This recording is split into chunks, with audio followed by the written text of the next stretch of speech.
Hey you! Yeah, you! Are you here to learn how to make fire with 2 sticks like a caveman? Are you here how to learn how to eat a banana without your hands? Are you here to learn how to fly? No. You? Yeah, you. You're here to learn how to create a golf simulator for cheap. Today is a big day. We are creating a golf enclosure cage. Right now, I got my temporary net. That is good, it's portable, I can bring it outside. I got these bad boys, these 1-inch wide, 10-foot long metal EMT conduit rods. And I'm gonna somehow put these all together, bring you guys with me, and create a beautiful cage. Hello. All right, this is gonna put these guys together and make a box. All right, unboxing experience. Insert copper knife.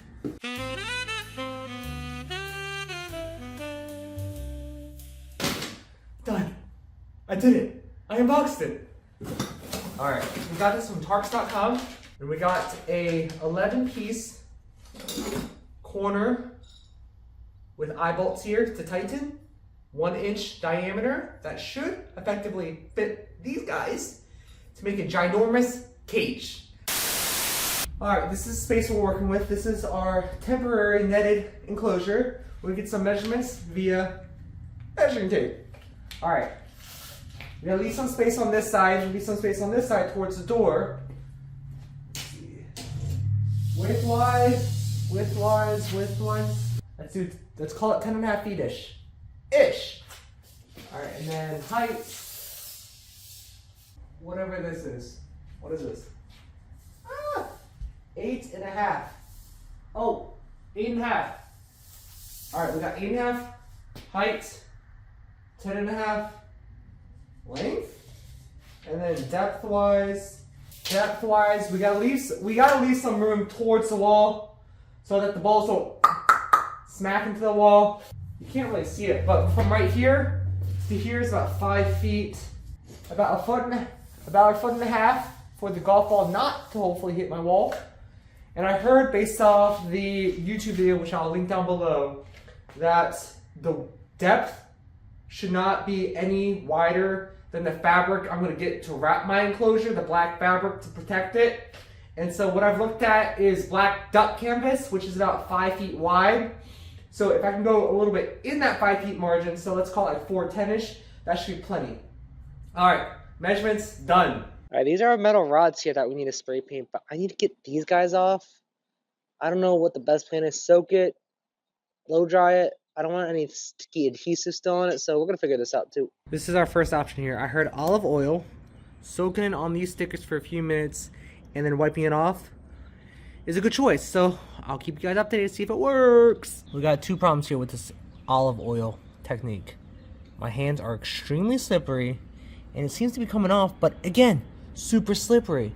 So we're gonna do it slowly and see if it works. So far it's looking good, but look at that. All right, we're gonna see if it works. There is no good solution for this. If I soak it on for a few minutes, it's not worth the time. I'd rather just manhandle this a little bit and then at the end oil it a little bit like this, but as you can see, it's not perfect. But we're working with different types, so we're gonna try another method. Rubbing alcohol. Okay, BRB. Alcohol, 91%. Not working. It's more stressful than oil. So we're gonna go to the next one.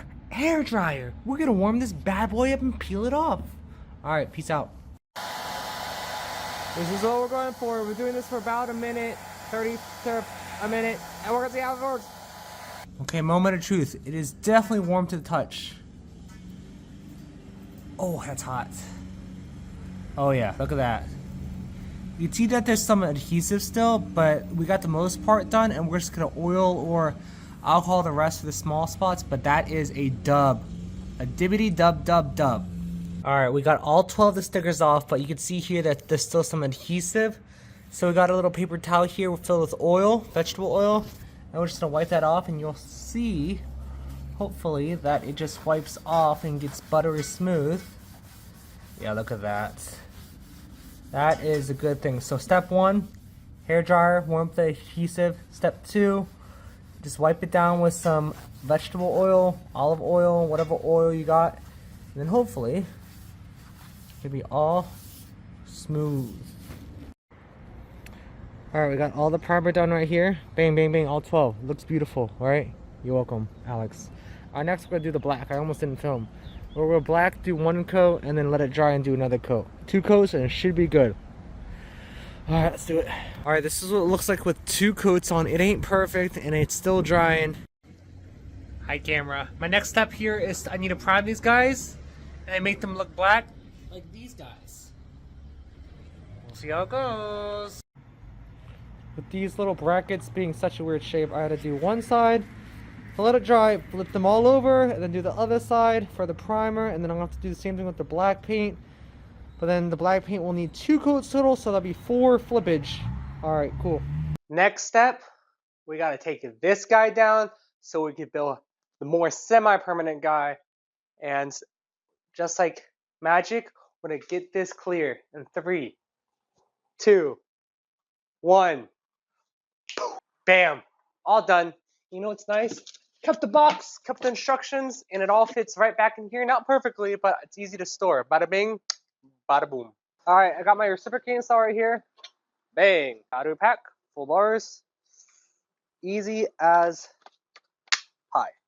Alright, let's check it. Alright, good enough for me. Alright, boop, boop, boop, boop, boop, boop, boop, boop, boop, boop, boop, boop, boop. 5 feet, give or take. Doesn't have to be perfect. Go right here. Oh.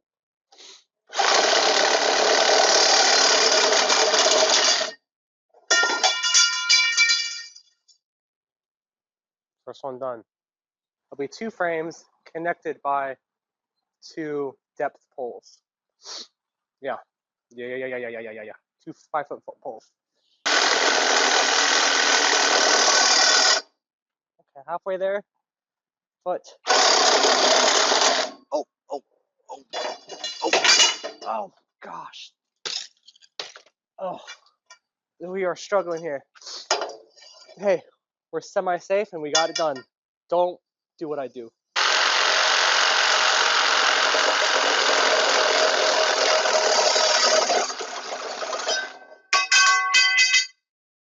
That is so loud. I'm sorry, neighbors. We are done cutting. On the bottom, we have 4 of our depth poles, how deep it goes. On top, we have 6 length poles. 2 of them come together to create lengths, and for our enclosure, we have 3 lengths. I was able to sweep up a little bit and kind of lay out where the corners are going to be. And so you can see here, obviously it's not 3-dimensional in the fact that it needs to go up. But all the pieces work out. Now I just need to put it together, put the screws in, and see it look beautiful. All right, we have a issue. Each one of these poles, it's supposed to be 10.5, but with the thing in the middle, it elongates a little bit because it can't go all the way through. So they're each measuring about 10 feet 6 inches. And what I didn't calculate is that the impact screen that I bought, which I'll show you guys later, it needs to be tight enough, but not too tight. And so on each side of the screen that I have, there needs to be about 1.5 to 2 inches. 2 inches too long, so I'm gonna have to trim each and every single one of them by about 2 inches, 2.5 inches. I found the solution. And so I initially cut the 10-foot poles to 5.25 and 4.75 segments. The 5.25 lengths were too long, so I tried the 4.75 together, and that ended up being perfect for my impact screen stretchage, because before it stretched too much, the ball would have broke through, and so with 4.75, it works perfectly. Let's go. Wow, look at this cage. Proportions! Super tall, super wide, super deep-ish.